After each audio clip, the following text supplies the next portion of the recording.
Bueno, disculpar por esa breve interrupción. eh, y les leo sobre precisamente estas semi-herejías de Hidalgo respecto al dogma católico. Entre muchos, y cito a Enrique Krause, página 53 del libro ya previamente mentado. El problema, sin embargo, no era tanto lo que Hidalgo hacía como lo que pensaba. A juzgar por las denuncias, el cura era casi un hereje. Entre los muchos cargos que se le hacían, Hidalgo habría negado el infierno. Cita: "No creas eso, Manuelita", confesaba haberle oído decir a una de sus amigas cercanas, quizá demasiado, que, que estas son soflamas. Se burlaba de Santa Teresa, una ilusa, porque como se azotaba, ayunaba mucho y no dormía, veía visiones. Predicaba el libertinaje intelectual. La Biblia se debía, y cita, estudiar con libertad de entendimiento para discurrir lo que nos parezca sin temor a la Inquisición. Muy un poco luterano, por ahí se está yendo. Dudaba que los judíos pudiesen convertirse, cita, pues no leía, pues consta del texto original de la escritura que haya, no, pues no consta del texto original de la escritura que haya venido el Mesías. Y bueno, también decía cosas como que la fornicación no es pecado, cosas tales, que si vemos un tanto su prédica relacionada con sus conductas, nos puede hacer un tanto de sentido. Claro, no completamente vayamos a hacer una relación estulta, decir, es que Miguel Hidalgo solo decía esto porque era un libertino, era un apostador y era un vicioso, que sí lo era, pero claro, en Miguel Hidalgo también, y esto es algo muy, muy importante que descubre Justo Sierra, haciéndole honor a su nombre, y es la cualidad increíblemente peculiar o sobresaliente de Miguel Hidalgo como intelectual y como idealista, tomando más o menos los términos de José Ingenieros en su libro El hombre mediocre. Ahora, porque claro, esto lo digo ya que tiene muy interesantes postulados, como en esa tesis sobre el verdadero método para el estudio de la teología, pero el resto de cosas son simplemente referentes a prácticas éticas, que se inscribe, como dice el señor Enrique Krause, en el janseanismo teológico. Ahora, claro, si decimos todos los vicios de Miguel Hidalgo y que era principalmente otra de las problemáticas que daba a su persona en el momento en el que él existió, era primero que tenía relaciones sexuales, tenía amoríos con varias mujeres, se calcula que tuvo hasta 9 hijos, que era, le daba la baraja a lo que viene siendo las peleas de gallos y también a las corridas de toros y a las apuestas, y también que era bebedor de alcohol. Claro, y conforme se va desarrollando lo que viene siendo la pauperización de las posibilidades económicas de la clase criolla, a raíz de las reformas borbónicas de esta entrecomillada clase media, el carácter de Benito Juárez, de Miguel Hidalgo, se va acentuando hasta irse exagerando, y Miguel Hidalgo raya en el vicio, en el despilfarro, etcétera, como cosas que se van a ir más o menos mencionando y mostrando, pero que son necesarias para darnos más o menos un marco serio, o bueno, no diría serio, serio, o mínimamente competente para saber qué estamos estudiando. En tanto que en esta exposición se defienden los postulados teóricos expuestos y de ello a raíz de mis escritos. ¿Qué es lo que se viene a decir? El hombre en la historia, el individuo, tiene primacía por sobre los grupos a la hora de entender la historia. Es decir, si queremos entender la historia, necesitamos entender a los hombres, a los individuos en primera instancia, y luego ya, más o menos como una derivación o un despliegue de los individuos en tanto que sujetos políticos relevantes, las masas, los movimientos políticos, las estructuras, como así les gusta llamar a los marxistas y a los estructuralistas no marxistas, son un despliegue de más o menos de las maquinaciones de un solo individuo o de a lo mucho dos o tres. Prosigamos.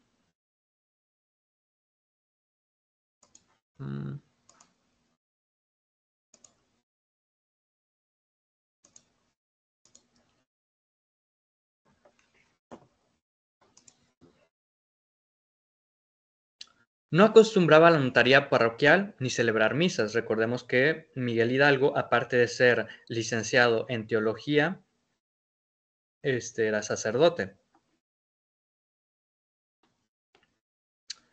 Y considerando esto, era práctico en tanto que, y cito otra vez a Enrique Krause, le gustaba predicar adaptando sus saberes teológicos. En su fuero interno daba gran importancia de la confesión de enfermos y moribundos.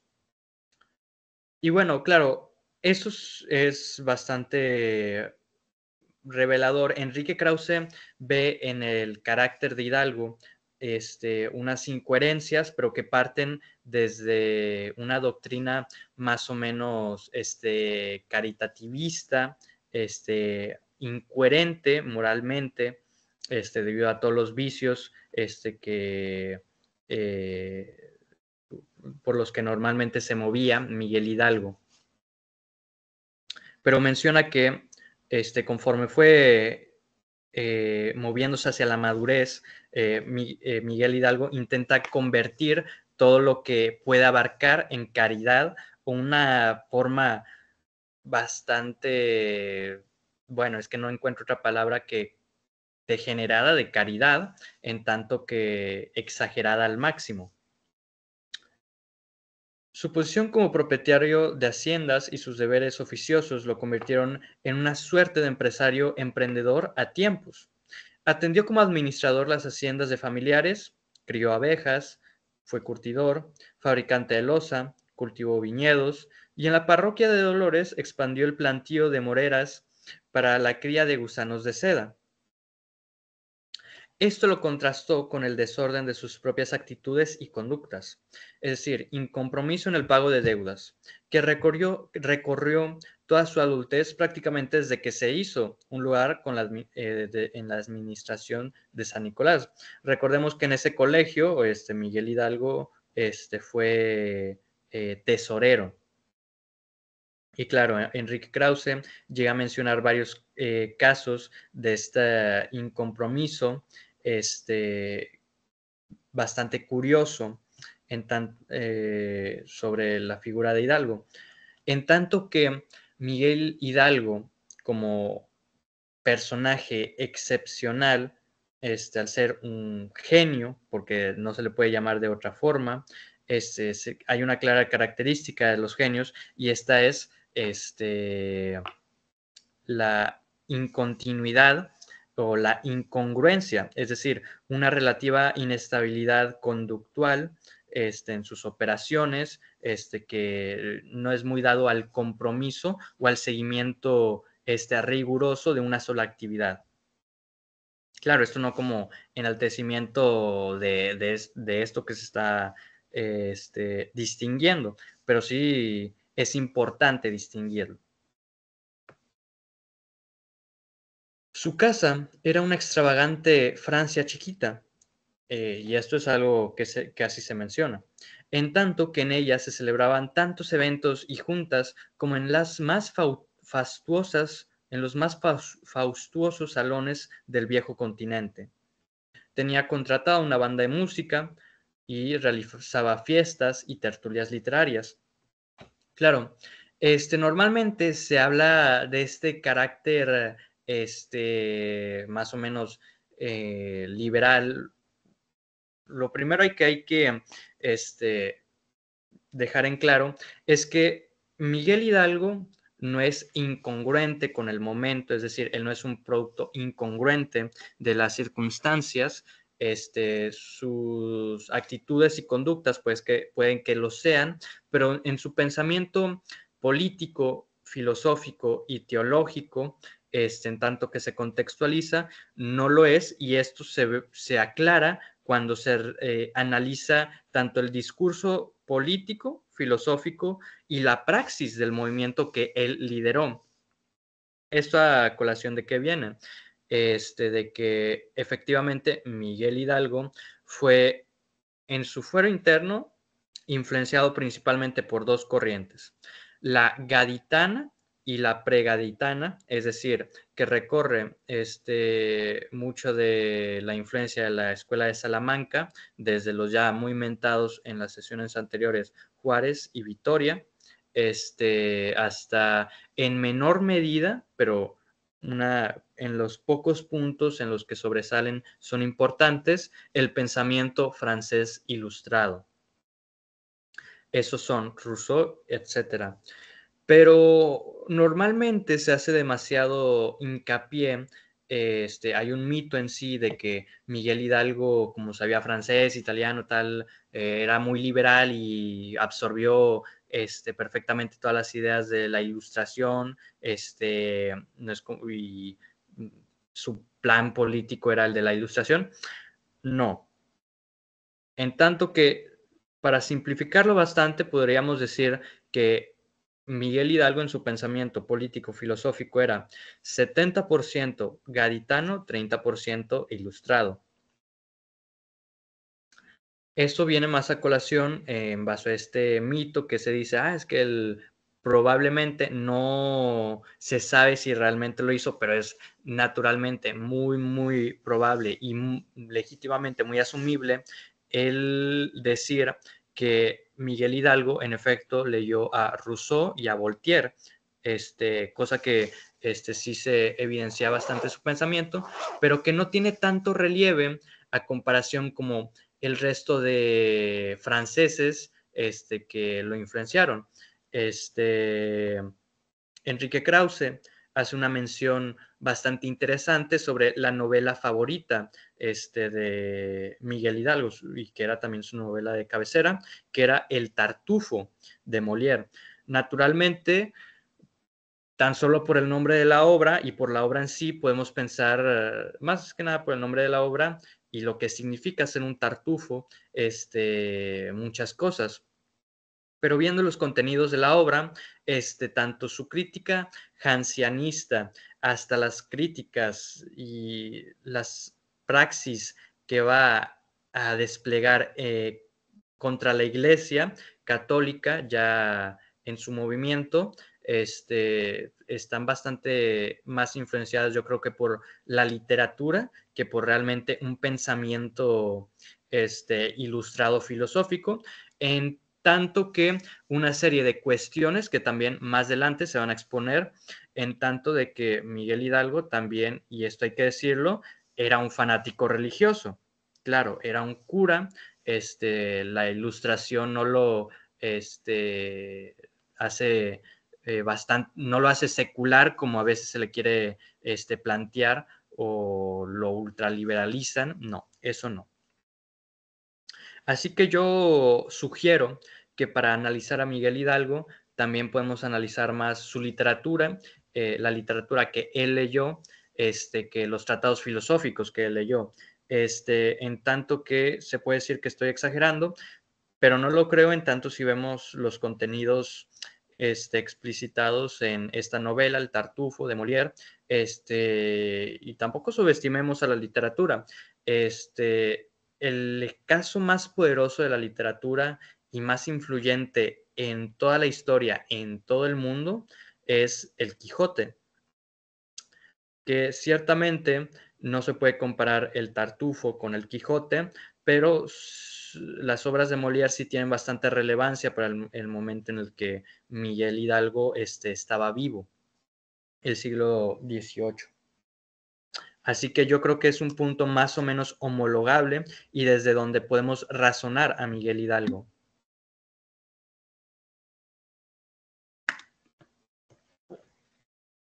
Y comprenderlo, claro está.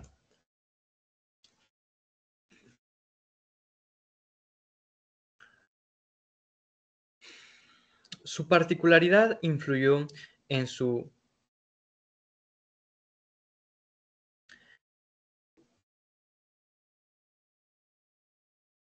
particularidad influyó en su promptación a la insurrección, en tanto que la pasión iracunda de Hidalgo se vio inflamada con la muerte de su hermano, Manuel, en 1809. Recordemos, o bueno, permítame proseguir, su inestabilidad influyó a arrojarlo cerca de la bancarrota por el mal atendimiento de sus propiedades públicas, lo que le acarreó deudas asfixiantes. Y ese es también un tópico que no se toca de Miguel Hidalgo, y que burdamente se intenta romantizar, o sea, es decir, canales tan groseros como lo es Migala, intentan esconder este hecho, sin previo razonamiento ni argumentación, en tanto que y no lo olvidemos, Miguel Hidalgo, a pesar de todo lo que se ha mentado, seguía siendo criollo. Y más a razón de todo lo que se ha mentado, se entiende que sea criollo, o incluso viceversa. ¿Por qué? En tanto que principalmente una de las clases más afectadas por las reformas borbónicas fue la clase criolla, o el estamento criollo, tanto que en la Nueva España hablar de clases en sí es bastante problemático. ¿Por qué? Vamos a ver. Recordemos que a Miguel Hidalgo, como a sus familiares, se le legaron una serie de fincas y de haciendas a títulos personales suyos, es decir, propiedades suyas, los cuales, por angas o mangas, algunos terminaron, tanto por su incompetencia a la hora administrativa o simplemente a las circunstancias, tanto la incompetencia, hago referencia a Miguel Hidalgo, y las circunstancias simplemente hago referencia a Manuel, ¿a raíz de qué? De el decreto de consolidación de vales reales de 1804, que bien cementa, y ese es un punto muy importante a la hora de entender a Miguel Hidalgo y de las razones, uno de los pasos que lo impulsó a la insurrección, que fue el fallecimiento de su hermano, bastante trágico. Debido a esta reforma, su hermano entra en una relativa crisis, no relativa, entra en una crisis económica, se ve forzado a pagar prestaciones no premeditadas debido a esta reforma, y se va endeudando. En tanto que se va endeudando, su situación económica se va deteriorando, su situación, su salud se va deteriorando, y su estado de salud mental también se va deteriorando, y poco a poco el hermano de Miguel Hidalgo, Manuel, va degenerando de la enfermedad a la locura, y finalmente en 1809 fallece de vómito negro. En esta novela de Trueba, Trueba Lara creo que se llama, El verdadero Hidalgo, se da una escena que es bastante revelativa sobre el fallecimiento de Manuel, explicada desde el punto de vista de Allende. Claro, recordemos que es una novela, pero hay novelas que sí están bastante bien documentadas y más cuando son históricas. Ahí tenemos el caso de Juan Manuel de Prada. Y ahora, es importante distinguir el movimiento en tanto que tiene varias aristas. Primero, el movimiento en sí, yo hago referencia más a Hidalgo introducido o insertado en esta especie de lógica, de dinámica que él ciertamente no capitanea, pero a la cual se adscribe, respectivo a muchos otros criollos, que es su planteamiento político inicial, también tomado en cuenta como estamento, es decir, como individuo, y como diría clase social, pero eso ya me remitiría al sistema marxista y lo quiero evitar lo más posible, así que una sustitución un tanto deficiente, estamento.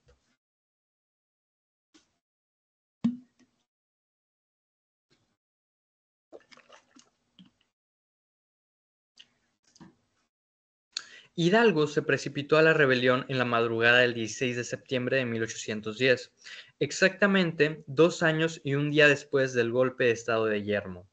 Recordar que el 15 de septiembre de 1808, Gabriel de Yermo, un peninsular propietario hacendado de la zona del Valle de México, organizó un golpe de Estado coaligado y como cómplice a los miembros del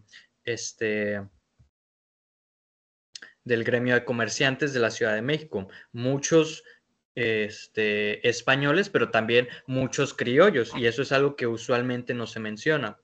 Pero bueno, anteriormente en las otras sesiones ya se mencionó el impacto psicológico que tuvo en el grueso de los criollos y en menor medida de otras clases, aunque veremos más que nada en el caso del movimiento Hidalgo que los criollos, en tanto que estamento, y que son los mayores receptores de este conflicto, de estas injurias que despliegan, injurias, bueno, ahí es debatible, pero estas injurias que despliegan los españoles, los criollos son los que principalmente los reciben, pero también esos a su vez trasladan este desprecio y este sentimiento de agravio al resto de etnias, de clases, de estamentos que los siguen y que fecundan sus movimientos. Es decir, las clases bajas, otras clases medias, etc. Prosigamos.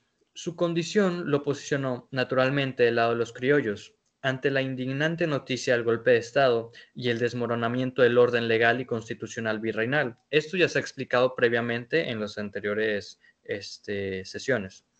Su situación particular en cuanto a economía personal fue homologada al del resto de criollos y absorbió por partes iguales la psicología y agravios que interpretaron el resto de criollos. Abanderando inicialmente la misma lógica que la de los miembros del Ayuntamiento de la Ciudad de México, no obstante, la parcialidad del movimiento acaudillado por él lo mutó exponencialmente. Y claro, aquí es una pequeña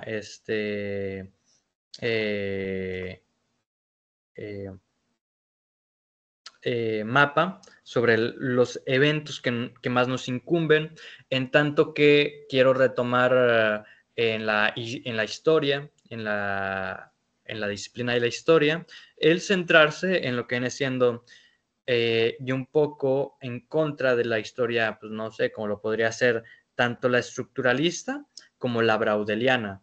que desprecia completamente los periodos cortos, nombres específicos, acontecimientos, recordar años. Eso es una cosa que nos está afectando bastante actualmente a los de mi generación, también a otras, especialmente desde la hegemonización del estructuralismo en la historia. Pero bueno, ya expondré en su debido momento las razones que tengo para defender esto, los periodos, las fechas, tal. Y primero iniciamos el 16 de septiembre de 1810 con el grito de Dolores, ese célebre grito que no se sabe realmente qué se dijo. Seguimos con la toma de Guanajuato el 28 de septiembre, la batalla del Cerro de las Cruces el 30 de octubre, la batalla del Puente de Calderón el 17 de enero del 11, al siguiente año he iniciado el movimiento. La aprehensión en Acatita de Baján el 21 de marzo de 1811 y finalmente la ejecución de Miguel Hidalgo el 30 de julio de 1811. Nada más aquí estoy considerando la de Hidalgo porque yo considero que Hidalgo, en tanto que sujeto histórico, tiene más relevancia para el movimiento y el devenir histórico de la nación mexicana que los otros cabecillas insurgentes, también criollos, como lo puede ser Aldama y Allende.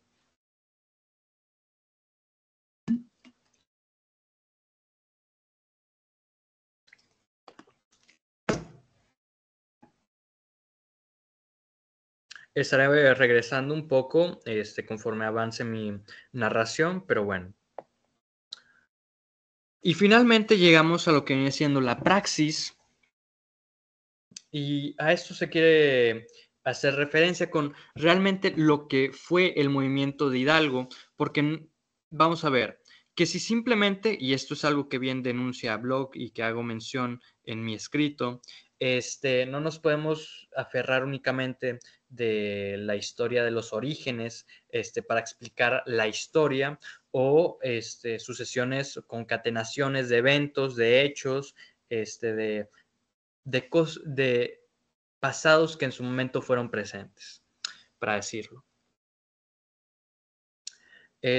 Porque si simplemente nos abanderásemos eso, tendríamos la conclusión de que el movimiento de Hidalgo simplemente defendió las premisas del Partido Criollo, del Ayuntamiento de México, que en su principio sí lo hizo, pero hay un claro desarrollo en lo que vienen siendo las ideas y así como las operaciones que realizan los miembros del movimiento, que naturalmente estas se ven legitimadas o se hacen lógicas a partir de un brebaje intelectual individual de Hidalgo y también la propia intensidad de las circunstancias, así como la dinámica que estas generan. Claro, en realidad el movimiento Hidalgo, si se ve desde lejos es inclasificable, pero ya si se ve desde cerca es bastante fácil de clasificar. Y yo pienso esta denuncia que hace Bloch de la historia de los orígenes, a colación precisamente de una mala práctica que tuvo un canal hispanista recientemente llamado Brigada Antifraude a la hora de tocar precisamente la independencia de México. El peor vicio que se tiene a la hora de tocar cualquier acontecimiento histórico es simplemente interpretarlo desde el inicio y el final. Es decir, a Brigada Antifraude lo que hizo fue únicamente analizar el primero o segundo mes del movimiento de Hidalgo, las declaraciones, los hechos, tal, y el movimiento de Iturbide. A sí se le dio relativamente mayor atención como un todo, por así decirlo, no autoatributivo, sino que está simplemente una concatenación más extensa.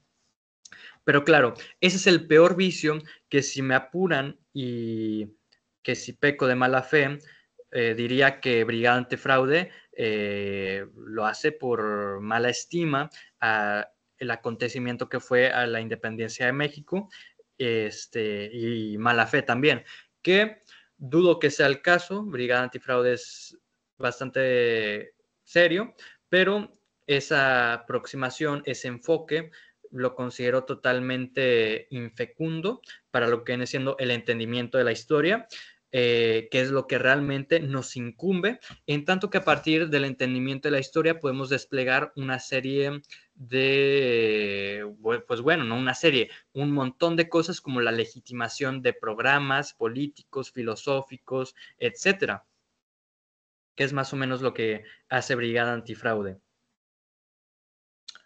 y lo que hacen los hispanistas.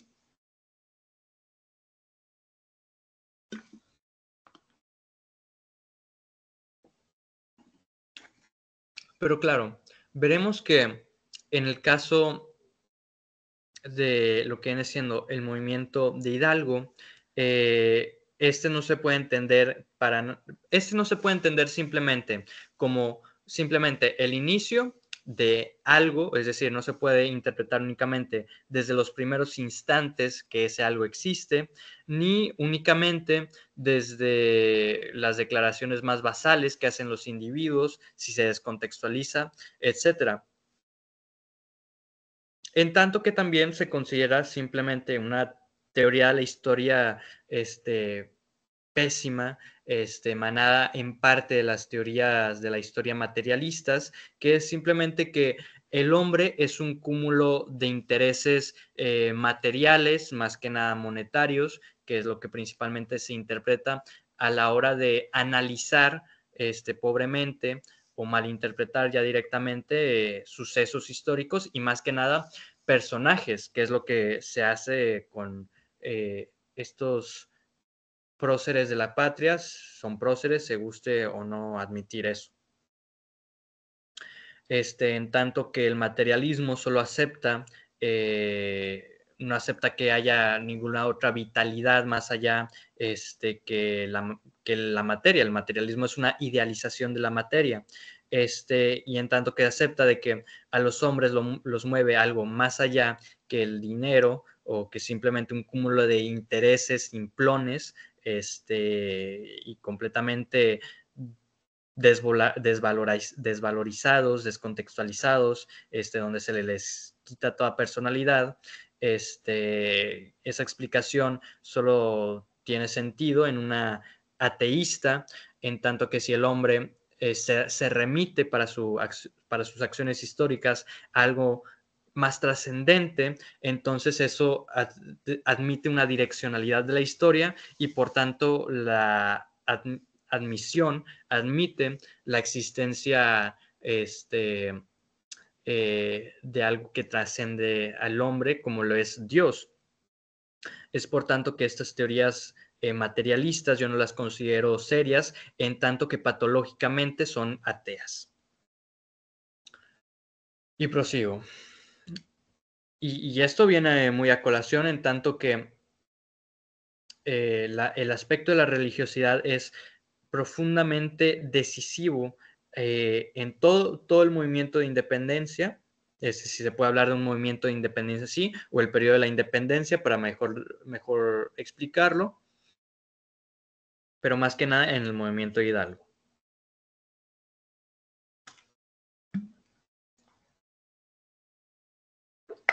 Mm. Claro, el ateísmo ya tiene que ver más con el azarismo, pero bueno, ese no es momento para explayarse tanto en eso. Al poco de iniciar el movimiento, corren las proclamas de una capital a otra. Las excomuniones se multiplican. Los anatemas son esgrimidos contra los líderes del movimiento, sospechosos y allegados. Son los miembros del clero secular, en su mayoría criollos, los que se niegan a adherirse al movimiento, y son aquellos los que destierran del reino de Dios a los seguidores y emparentados a el movimiento Hidalgo. Su actividad escandaliza a la sociedad. Su comportamiento es más bien político que religioso. El criollo insurgente lo tiene claro. La emparentación del criollo, del clero secular y la lealtad al gobierno no son otra cosa que una traición, pero, más importante, es un descrédito a la institución que forman, revelándose también como una extensión de la arbitrariedad peninsular, que de esto ya se ha hablado dentro de la psicología criolla, del pensamiento criollo momentáneo, tras el golpe de Gabriel Yermo en 1808. Su descrédito es aprovechado por los insurgentes para apuntalarlos ante los indios como los impíos y herejes, lo que caldea el ánimo ante las muchedumbres insurgentes, ya que, y esto es innegable, el grueso de las mesnadas de Hidalgo eran personas humildes, profundamente religiosas, y este factor va redireccionando lo que viene siendo el movimiento de Miguel Hidalgo conforme se adhieren las teorías filosóficas, tanto el fervor religioso como las teorías filosóficas de la Ilustración van derivando el movimiento de uno de cuyos proyectos son casi exclusivamente criollos a algo diferente que en breve se explicará qué es. Pero por el momento, permítanme ir ilustrando esto con documentos de primera mano. Son PDFs. Si cualquiera pregunta, se los puedo facilitar. Y el primero que voy a hacer referencia es el plan de gobierno americano entregado por Miguel Hidalgo a Morelos y expedido por expedido el 16 de noviembre de 1810, que tiene como primer punto, y cito textualmente: primeramente, se gobernará el reino por un congreso de individuos doctos e instruidos, y todos criollos, muy importante esto, que sostenga los derechos del señor Fernando VII. Aquí se hace referencia absolutamente a los planteamientos, primero, filosóficos, juaristas, y después, en segunda instancia, que son enarbolados primero por lo que viene siendo el Ayuntamiento de México, antes de que este fuera descabezado en 1808.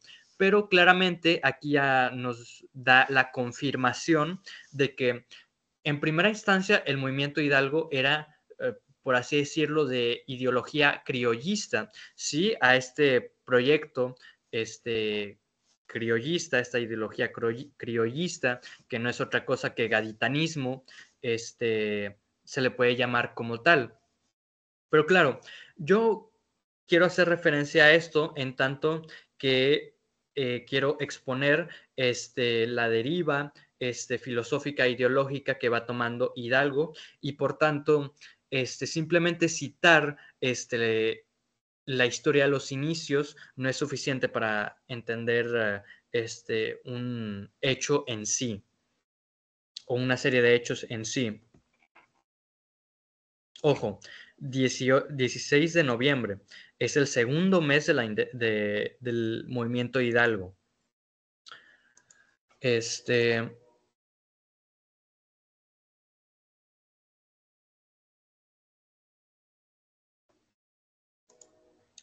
y esta colación yo lo quiero exponer, como ya les dije, a medida que va evolucionando. Y quiero exponer con esto el carácter religioso que va a tomar primero va a tomar tintes de Guerra Santa y luego se va a convertir estrictamente en una Guerra Santa el movimiento Hidalgo.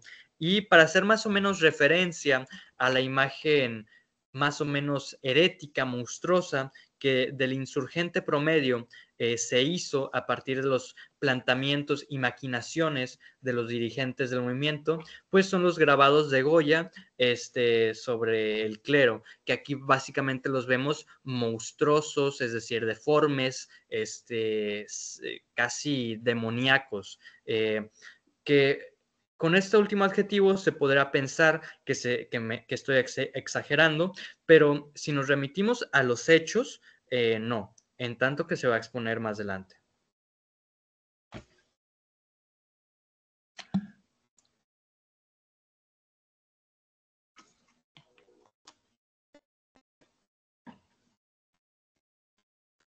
Por su parte, a medida que crece el movimiento de Hidalgo entre los descontentos, Hidalgo, considera necesario darle forma. Y aquí cito a Luis Villoro en La Revolución de Independencia. Hidalgo pone la idea de libertad como fundamento y, en ese preciso instante, busca encontrarse con la fuente originaria de todo orden social, el pueblo. Amén de Rousseau. Este énfasis es de quien lo transcribe, o sea, yo. Y prosigue. El pueblo lo engloba, lo absorbe en su movimiento, hasta convertirlo en expresión de sus deseos. Y vamos a ver, vámonos por partes. Amén de Rousseau hace referencia, estoy haciendo referencia a los planteamientos de rusonianos que influyen en Hidalgo, independientemente del gaditanismo, y que son importantes para, si bien no absorber completamente ideológicamente a su movimiento, en un tercio de la ideología de Hidalgo que ocupa, redireccionarlo completamente a lo que se tenía planeado que era. Hidalgo ya bien lo dijo en Guanajuato, si no mal recuerdo, después de tomar esa ciudad, a un cura local que él le explicaba. Claro, me hubiera, preferiría explicar que hubiera sido lo que me hubiera gustado, que hubiera sido mi movimiento, en vez de explicar lo que realmente es, ya que vamos a ver, desde las teorías rusonianas, Hidalgo y una combinación con las teorías jurídicas suaristas, Hidalgo empodera al pueblo. Luis Villoro, desde su comprensión marxista, asume que de la nada casi una partícula del cielo le cayó al pueblo, lo que Miguel Hidalgo entiende por pueblo, y se iluminó y ya de la nada se contagió completamente de las ideas de Hidalgo. No, vamos a ver, Hidalgo, en tanto que estos son planteamientos estrictamente individuales de Miguel Hidalgo, únicamente expuestos y maquinados por este individuo, Miguel Hidalgo lo que hace es, en términos muy coloquiales, yo digo que Luis Villoro dice que Miguel Hidalgo fue engullido por el pueblo, y yo digo que no. Yo digo que Miguel Hidalgo se dejó engullir por el pueblo, en tanto que Miguel Hidalgo le enseñó a través de su discurso político esos presupuestos al pueblo, y el pueblo, como lo vemos en las operaciones que realizaron los individuos que conformaban lo que Miguel Hidalgo entendía el pueblo y que entendía Miguel Hidalgo por el pueblo, es decir, la muchedumbre armada que le seguía. Esa era la concepción de Miguel Hidalgo del pueblo. En tanto que el pueblo va a desplegar en operaciones, se va a ver completamente que eso solo lo desató en tanto que Miguel Hidalgo le permitió hacerlo a través de sus planteamientos. Y ahora lo voy a explicar. Hidalgo puso por soberano al pueblo, sustentándose en la libertad positiva, en su ejercicio bruto, semejante al que los peninsulares practicaron en el fatídico golpe de Estado. Y la práctica de la libertad se dirige como hecho emancipador a la destrucción del orden ilegítimo estamentado por el enemigo. Las chusmas de Hidalgo miran como farsa principalmente a la Iglesia como institución, en tanto que al emparentarse con lo que viene siendo el orden virreinal, el orden del gobierno virreinal, se revela la Iglesia a sí misma como ilegítima, en tanto que sus miembros en realidad son o demonios o poseídos por el demonio, en tanto que Hidalgo ha seducido, ha convencido, porque decir seducir, sí, en parte, pero Miguel Hidalgo también estaba convencido de esto, a pesar de que ya luego en su confesión, ya cuando es arrestado, lo reniegue. Pero en tanto que el pueblo se ve seducido y convencido por las premisas de Miguel Hidalgo. Y claro, no es que Miguel Hidalgo lo seduciera completamente, porque en tanto que el grueso de el grueso de los individuos que siguen a Miguel Hidalgo son personas humildes, en la sociedad antigua, premoderna, directísimamente vinculados con la iglesia y con la religión, eso ya da el puente, o la base sobre la cual Hidalgo cosecha su ideología sobre los individuos que le siguen. El pueblo se ve reflejado a sí mismo como fundamento en la actividad principal que le caracteriza cuando acompaña al cura, es decir, la destrucción y aniquilamiento, no de cualquier cosa, sino del antiguo régimen, es decir, la farsa. Purgada la falsedad, se erige la verdadera sociedad, fundamentada en el más vital y puro principio, el pueblo. El pueblo es a su vez fundamento fundante, es decir, es fundamento primero y fundamento último del movimiento. El pueblo, que se homologa en su desarrollo último a la sociedad pura e idílica de Adán y Eva. Y esto hace referencia, y si se habrán dado cuenta, a una deriva mesianista del movimiento de Miguel Hidalgo, y esta deriva mesianista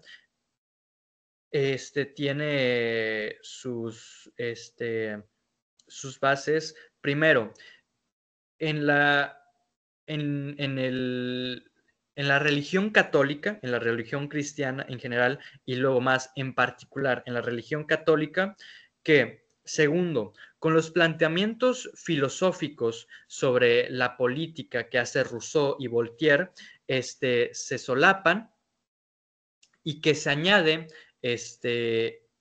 obviamente, el carácter particular, la personalidad particular, individual, como individuo idealista, excepcional de Miguel Hidalgo, ya que en tanto que él es el único que fusiona estas ideas, de mejor o menor manera, y se los entrega a las mesnadas que lo siguen. Es decir, no es como que estas ideas así en el aire se combinaran y luego vinieran como por revelación divina a todos los implicados. No, para nada. Tampoco como lo piensa Luis Villoro, que una inducción mágica de todos los individuos que siguen a Hidalgo, obviamente una inducción estructural, es la que hace que los individuos piensen así, en tanto que obviamente el grueso de la población de la Nueva España y obviamente consecuentemente la muchedumbre que sigue Hidalgo no conocía, no tenía ni pajolera idea de lo que se supone que decía ni Voltaire, ni Rousseau, ni Molière, ni nada de estos francesitos. En tanto que el grueso de los oficios, de los estamentos que seguían a Hidalgo no sabían ni leer ni escribir. Esa es la explicación. Y si no se me cree, bueno, voy a hacer referencia a dos cosas. Primero, dos documentos de primera mano que nos son bastante reveladores. El primero es oficio en el que don Miguel Hidalgo intima al intendente Riñao la rendición de la plaza de Guanajuato, registrado el 28 de septiembre de 1810, y que es un mes antes de el plan de gobierno expedido por Miguel Hidalgo, anteriormente mencionado, el 16 de noviembre. Ah, perdón, 2 meses antes. Ya, no piensen que bueno, sí, me estoy confundiendo, pero no tanto. Y cito directamente.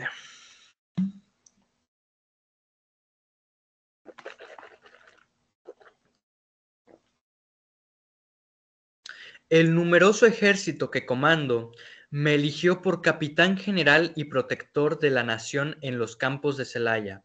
La misma ciudad, a presencia de 50,000 hombres, ratificó esta elección, que han hecho todos los lugares por donde he pasado. Y aquí viene lo importante. Lo que dará a conocer vuestra señoría que estoy legítimamente autorizado por mi nación para los proyectos benéficos que me han parecido necesarios a su favor. Que, vamos a ver, por mera lógica, ¿quiénes son los que aprueban qué es la nación que aprueba la empresa de Hidalgo? Pues lo que lo siguen, los que lo fecundan en su movimiento, los que lo aceptan, los que permitan que eso suceda. Es decir, las poblaciones, las naciones que fecundan a Hidalgo, perdón, conforme va en su recorrido triunfalista barra apocalíptico por sobre el Bajío. Y por esto se vuelve importante la mención de estos 50,000 hombres que ratifican la empresa de Hidalgo. Y como segundo documento, en base, y bueno, esto primero hace referencia a el papel que Hidalgo confiere a lo que viene siendo el pueblo, en tanto que fundamento, es decir, el primer, el fundamento primero y último de su movimiento. Y el segundo documento que voy a presentar es el Manifiesto de Miguel Hidalgo, en el que propone la creación del Congreso Nacional, expedido en Guadalajara el 15 de diciembre de 1810. Y Miguel Hidalgo, a colación de ¿cómo llamarlo? De esta tensación de lo que viene siendo la lógica política discursiva que hace en su movimiento sobre la religión, porque esto es uno de los fundamentos más importantes del movimiento Hidalgo, en tanto que el movimiento Hidalgo es un movimiento mesianista, como ya lo he mencionado, en tanto que es un mesianismo cristiano. Bueno, Miguel Hidalgo hace referencia en este documento cuando se arroga la protección, o sea, como fundamento, uno de sus primeros principios o axiomas, la religión católica. Y leo, cito, a referencia de los españoles va a decir esto: abandonan hasta la última reliquia de honradez y hombría de bien. Se prostituyen las autoridades más recomendables, fulminan excomuniones que nadie mejor que ellos sabe no tienen fuerza alguna. Procuran amedrentar a los incautos y aterrorizar a los ignorantes para que, espantados con el nombre de anatema, teman donde no hay motivo de temer.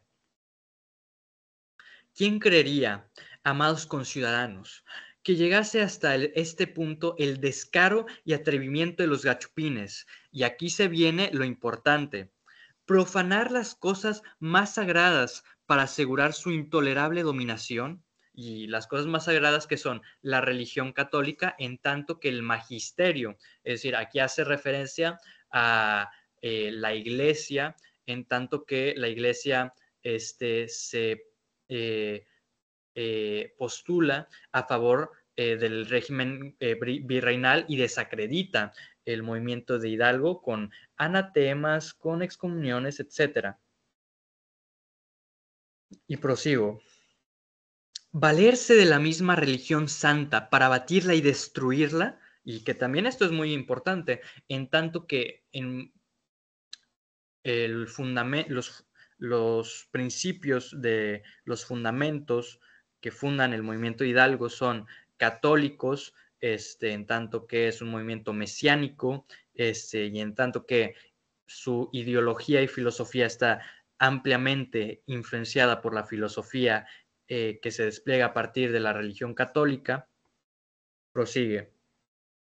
Usar de excomuniones contra toda la mente de la Iglesia, fulminarlas sin que intervenga motivo de religión. Abrid los ojos, americanos, no os dejéis seducir de nuestros enemigos. Ellos no son católicos, sino por política. Y esto es muy importante, en tanto que también es condenable las acciones que hacen obispos tales, etcétera, que el motivo de sus anatemas, de sus condenaciones, no son a partir de un principio tan religioso como lo es político. O sea, la insurrección jurídica, que es la de Hidalgo, que es la que sigue Hidalgo siguiendo al ayuntamiento de 1808. Y eso es lo que les indigna, porque para decirlo coloquialmente, están metiendo patas con bofe. En tanto que son demonios los que producen esas condenaciones, o están poseídos por demonios.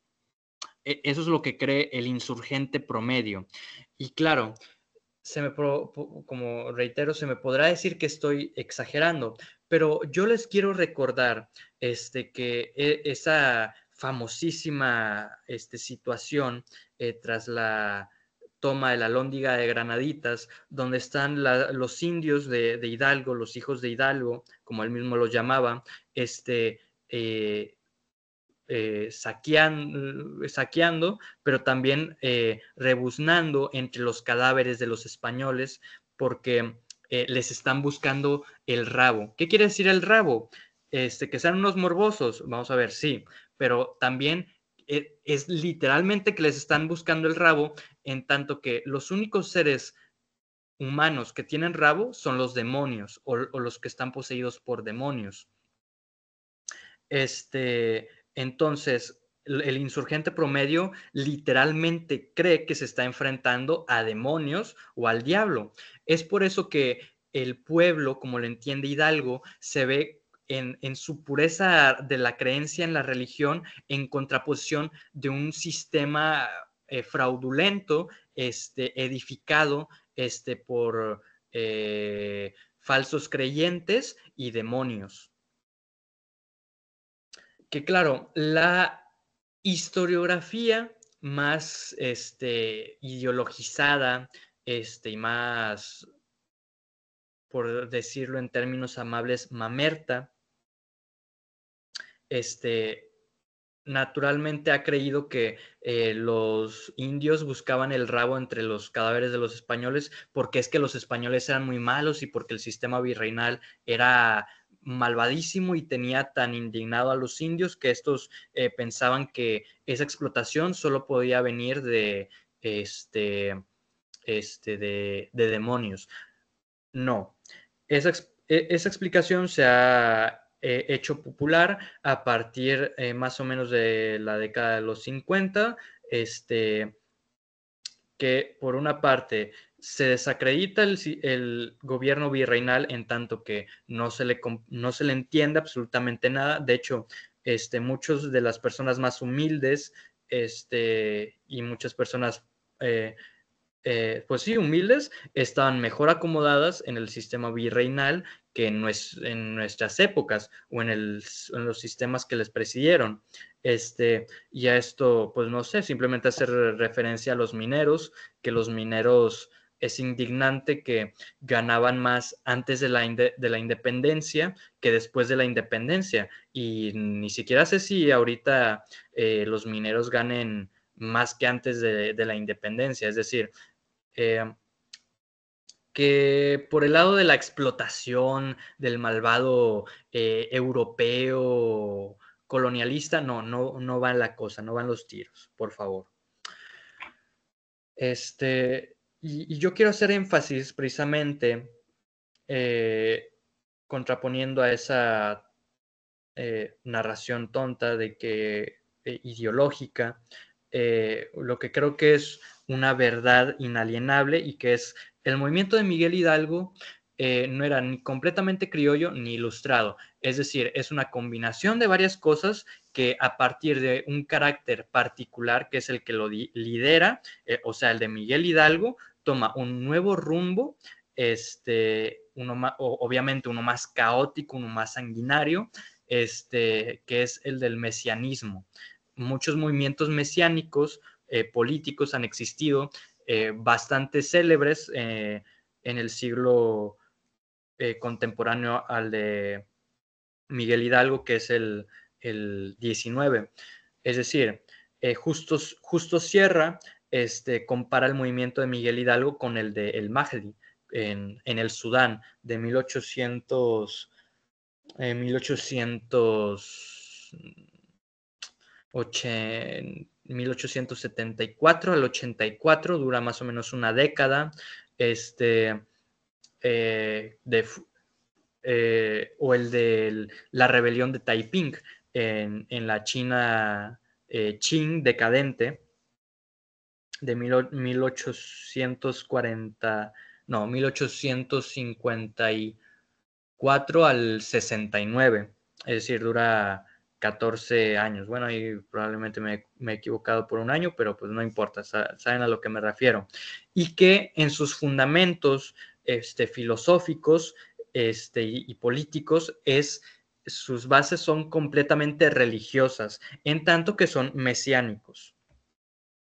Y bueno, eso es más que nada discernir qué es verdaderamente el movimiento de Hidalgo, y que también se le puede simplemente catalogar como un utopismo libertario, en tanto que los miembros de este movimiento creen que la libertad es un fundamento en sí que a partir de él se despliega absolutamente un montón de cosas, es decir, la libertad positiva, y que no es más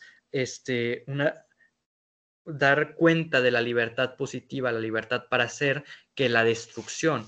Es decir, evidenciar que uno tiene soberanía para destruir algo que puede ser suyo o no puede ser suyo. Esa es la máxima representación de la libertad positiva.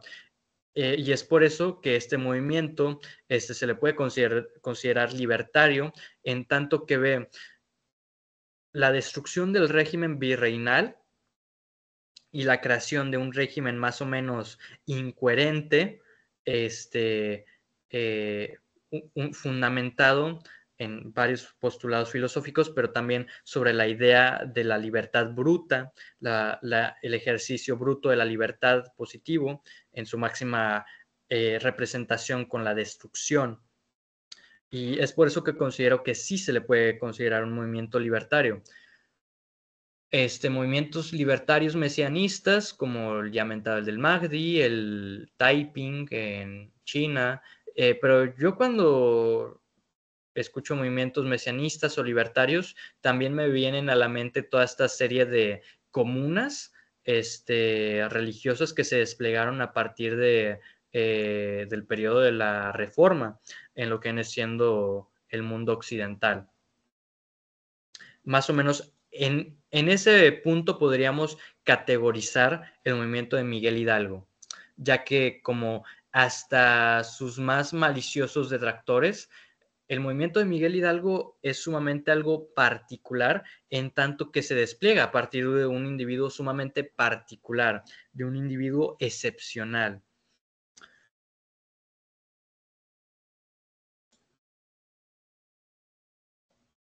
Y bueno, nos quedamos en que el pueblo se ve reflejado a sí mismo como fundamento fundante, que a través de la destrucción de lo que le precede, es decir, la falsedad satánica, o la falsedad del falso creyente, eh,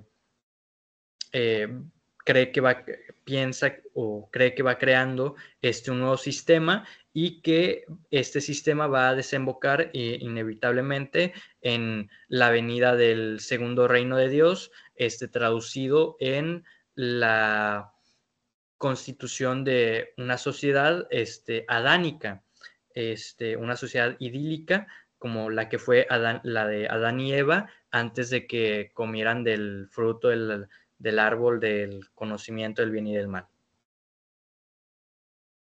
Las hordas del pueblo deducen, desde su profunda religiosidad, que se embarcan en un combate entre el bien y el mal. Si se implanta el bien, le seguirá el advenimiento del reino de Dios, que es lo que se ha comentado ahorita. A través de una lógica simple, pero avasallante, el enemigo no es sino la manifestación literal de aquel que no tiene sombra, es decir, Satanás. La guerra civil evolucionó a guerra santa, y no por este hecho resta convicción fanática a los involucrados. Hidalgo toma el rol paternal de voz e intérprete del pueblo. Al ser el representante de semejante entidad, no se espera pretensión menos grande que las conferidas a sí mismo. Es decir, Hidalgo se confiere títulos como el de Alfa y Omega, Principio y Fin y Alteza Serenísima. Y bueno, aquí hay bastante tela de la cual cortar. Primero, Miguel Hidalgo se ve a sí mismo como el intérprete de algo que en esencia él ha desencadenado, pero que él no interpreta así, él no interpretaba así, que es el pueblo, la emancipación del pueblo, en tanto que ese pueblo al Miguel Hidalgo objetivarle unos valores de absoluta pureza religiosa a través de que el pueblo en sus acciones, en su ejercicio de la libertad bruta, va a traer, va a materializar lo que viene siendo el reino de Dios. Miguel Hidalgo dice, bueno, es que yo soy el que está capitaneando a final de cuentas o soy el que está montado sobre esta especie de cosa que se capitanea más o menos a sí misma, que yo he desencadenado, pero yo soy el único que la puede interpretar en tanto que soy el que la monta. Claro, con esto se podrá hacer chistes de doble sentido maliciosos, cómicos, la verdad, pero que no vienen a nada a colación. Y que precisamente, en términos simples, Miguel Hidalgo se ve como el intérprete y la voz, el representante de una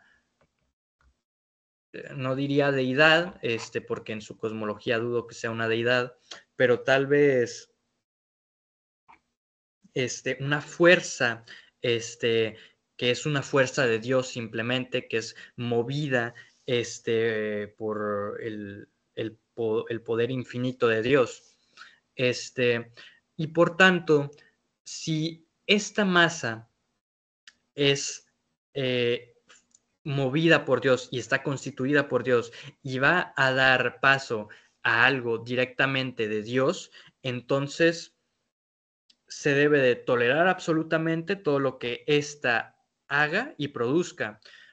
Y de ahí también se puede explicar en parte el absoluto desenfreno asesino que despliega tanto la muchedumbre que sigue a Miguel Hidalgo, el pueblo, como Miguel Hidalgo en sí. En tanto que los hechos, la muchedumbre de Hidalgo siempre que entra a una población grande la saquea y masacra a los habitantes indiscriminadamente de edad de edad y sexo, simplemente con que sean españoles o sean clérigos no afines a la causa insurgente.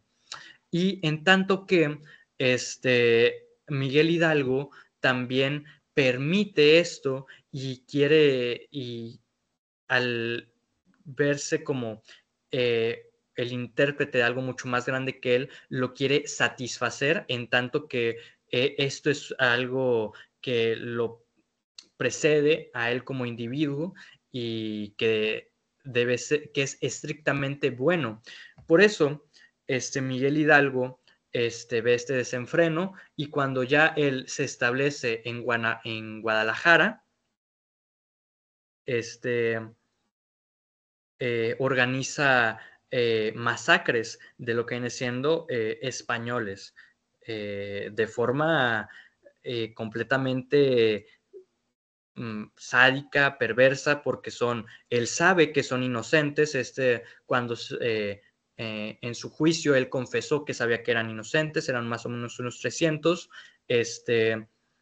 y la razón era la política teológica, que es la que se ha expuesto, y las de rencillas personales. Enrique Krause ve en la inocencia de estos pues inocentes, estos españoles inocentes, una homologación que hace Miguel Hidalgo entre la inocencia de su hermano, que muere, que su muerte es propiciada por los españoles, en tanto que ellos fueron los que capitaneaban ese sistema que, eh, que apresuró la muerte de Manuel, con la de estos inocentes españoles que no han hecho nada, pero por el hecho de ser españoles, son asesinables. No sé si me explique. Y también cuando se le confronta antes de que el debacle de su movimiento en Puente de Calderón, se le confronta sobre por qué que mande asesinar arbitrariamente a españoles, y explica, y textualmente así lo recuerdo, así el libro de Luis Villoro, que lo tengo aquí, que era para satisfacer a los indios.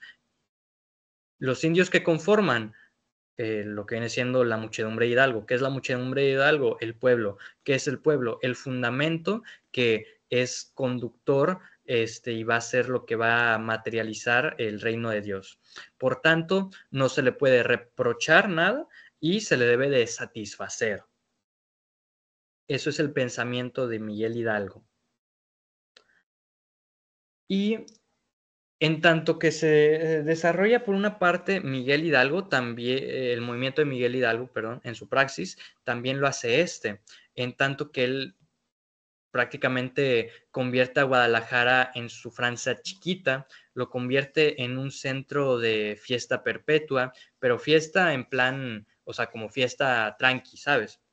Bueno, tal vez suene muy poco profesional decirlo así, pero o una tertulia muy grande.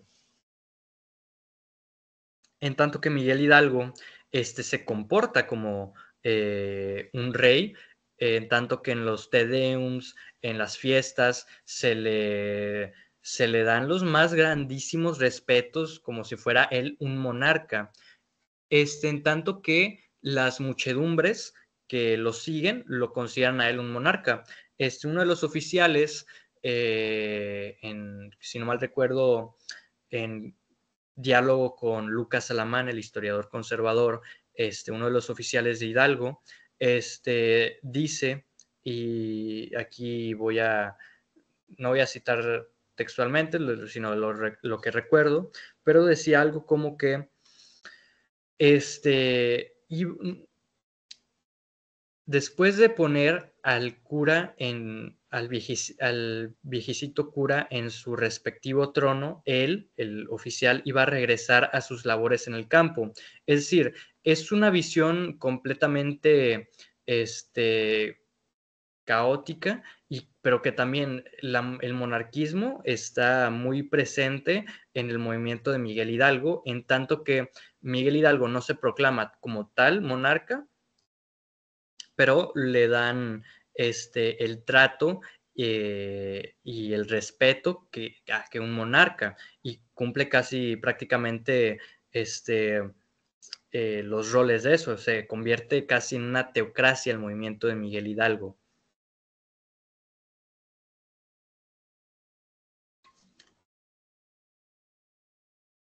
Algo así como la guerra de castas en Yucatán, pero ya en su fase en la que se crea el mito de la cruz parlante, y Miguel Hidalgo es esta especie de